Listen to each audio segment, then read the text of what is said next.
Hello friends, welcome to study with Anjali. तो previous video में हम लोगों ने what is computer, basic operations of computer, advantages and limitations को देखा था। आज हम लोग एक नया टॉपिक स्टार्ट करेंगे, कंप्यूटर सिस्टम। तो कंप्यूटर सिस्टम क्या है, चलिए स्टार्ट करते हैं। जब दो या दो से अधिक यूनिट्स आपस में मिलकर किसी काम को करती है तो उसे सिस्टम कहते हैं। जैसे हमारे बैंक में होता है, अलग अलग डिपार्टमेंट्स होता है और सारा डिपार्टमेंट जब मिलकर के काम करती है तो उसे हम लोग बैंकिंग सिस्टम कहते हैं। ठीक वैसे ही हमारे कंप्यूटर में बहुत सारा यूनिट्स होता है, जैसे input unit, process unit, output unit, memory unit. और जब ये सब साथ में मिलकर काम करती है तो उसे ही कंप्यूटर सिस्टम कहते हैं। जैसे इनपुट डिवाइसेस है, आउटपुट डिवाइसेस है, ये हमारा मेमोरी यूनिट है। मेमोरी यूनिट में सेकेंडरी मेमोरी और मेन मेमोरी आता है। वैसे ही सेंट्रल प्रोसेसिंग यूनिट है, यानी कि हमारा प्रोसेस यूनिट, इसमें हमारा प्रोसेसिंग होता है। इसमें रजिस्टर है, एएलयू है और कंट्रोल यूनिट है। तो ये हमारा जो है वो प्रोसेस यूनिट कहलाता है।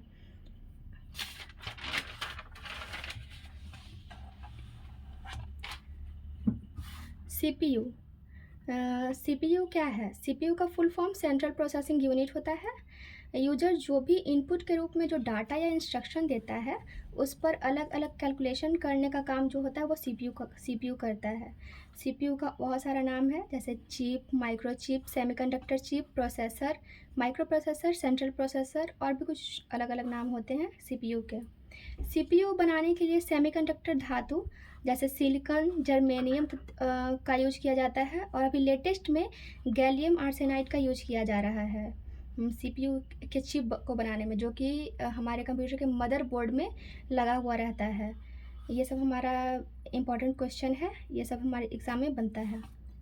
तो भारत की सिलिकॉन वैली जो है वो बेंगलुरु को कहते हैं। भारत में जो सिलिकॉन वैली है वो बेंगलुरु है और विश्व की सिलिकॉन वैली है वो कैलिफोर्निया यूएसए में है। यूजर से आने वाले इनपुट को कंट्रोल तथा मैनेज सीपीयू ही करता है, इसीलिए इसे ब्रेन ऑफ कंप्यूटर कहते हैं। यूजर जो भी डेटा देता है या इंस्ट्रक्शन देता है तो उस सारा कुछ को सीपीयू ही मैनेज करता है। सारा का कमांड जो है वो सीपीयू ही करता है। ये सीपीयू हमारा जो है सीपीयू जो हमारा है वही सारा कुछ को कमांड करता है, इनपुट डिवाइस को, आउटपुट डिवाइस को, ये हमारा मेमोरी यूनिट को, सभी को सीपीयू ही कंट्रोल और मैनेज करता है। इसीलिए कंप्यूटर सीपीयू को ब्रेन ऑफ कंप्यूटर कहा जाता है। सीपीयू के स्पीड को MIPS में मापते हैं, जिसका फुल फॉर्म होता है मिलियन इंस्ट्रक्शन पर सेकेंड। और कंप्यूटर की स्पीड को किस में मापते हैं? हम लोगों ने पिछले वीडियो में देखा था, हर्ट्ज में मापते हैं। ठीक है, आगे चलते हैं। विश्व का पहला सीपीयू जो है उसका नाम है इंटेल 4004। इसका आविष्कार 1970 में हुआ था और एक कंपनी के द्वारा निर्माण किया गया था जिसे इंटेल इनकॉर्पोरेशन के नाम से जानते हैं। इसे बनाने वाले जो वैज्ञानिक हैं वो फेडरिको फागिन हैं। यह 4 बिट का एक प्रोसेसर था।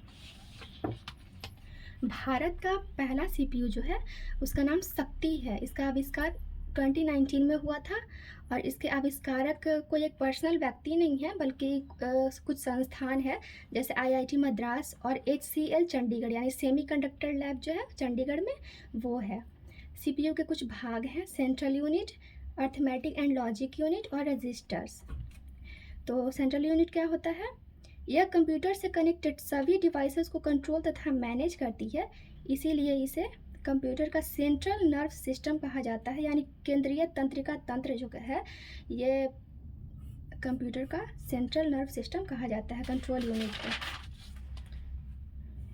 ये हमारा कंट्रोल यूनिट है यहाँ, और सारा कुछ इसी से कनेक्ट है। जैसे हमारा रजिस्टर जो है सीयू से कनेक्ट है, ये हमारा मेन मेमोरी है वो कंट्रोल यूनिट से कनेक्ट है, हमारा आउटपुट डिवाइस जो है वो भी कंट्रोल यूनिट से कनेक्ट है, मेमोरी जो है वो भी कंट्रोल यूनिट से कनेक्ट है और इनपुट डिवाइस जो है वो भी कंट्रोल यूनिट से ही कनेक्ट है। सारा कुछ जो कंप्यूटर डिवाइसेस में होता है वो हमारा कंट्रोल यूनिट से ही कनेक्ट होता है, इसीलिए कंट्रोल यूनिट को सेंट्रल नर्व सिस्टम यानी केंद्रीय तंत्रिका तंत्र हम लोग कहते हैं। Arithmetic and logic unit computer के विभिन्न अंकगणितीय एवं तार्किक गणनाएं यानी अर्थमेटिक एंड लॉजिकल कैलकुलेशन जो है वो करने का कार्य ALU ही करती है, अर्थमेटिक और लॉजिक यूनिट। रजिस्टर, यह कंप्यूटर की सबसे तेज, सबसे महंगी वह सबसे छोटी मेमोरी है। इसका प्रयोग ALU द्वारा रफ कार्य को करने में किया जाता है। रजिस्टर का यूज़ जो है वो अर्थमेटिक लॉजिक यूनिट जो भी कैलकुलेशंस करती है उसका रफ जो है वो रजिस्टर में ही होता है। तो इसी को रफ करने का जो काम है वो रजिस्टर में होता है। यह CPU की इनबिल्ट मेमोरी है। इसका मतलब ये हुआ कि यह CPU में ही रजिस्टर जो है वो पहले से ही इंस्टॉल रहता है। जब भी हम CPU लगाते हैं तो हमें अलग से रजिस्टर लगाने की ज़रूरत नहीं है, उसमें CPU पहले से ही लगा रहता है। तो आज के लिए इतना ही।